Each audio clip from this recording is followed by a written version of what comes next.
прашања доктор Гочо Анџушев, ушувањена економската активност во земјата. Стигната е од 67 година до тенденција.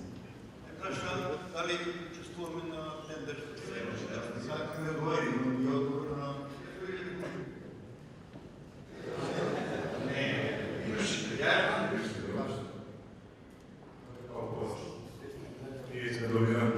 Разбира, значи за оваа година ќе гледаме да детерминираме некаде меѓу 90 и 100 милиона денара за спремање на подземната инфраструктура и парцелизирање на индустријската зона, а додека следната година тоа би го завршиле, мислам дека тоа ќе се поклопи со 500 години од постоење на градот Куманово, па еве да гледаме за таа 500 годишнина од постоење на градот да отвориме една индустријска зона со сите потребни инфраструктурни, да речеме, предуслови за инвеститорите. Мислам дека Куманово неоправдано беше запоставувано долги години. Мислам дека има многу што да се сработи во Куманово и ние како влада ќе бидеме посветени не само во Куманово, него во сите градови во Република Македонија да обезбедиме колку што може подобри услови, но сега ќе се задржам посебно на Куманово, бидејќи тука навистина има голем број на невработени, стапката на невработеност е голема, а поготово стапката на невработеност на кадар кој што е со ниско образование и треба на тоа да поработиме.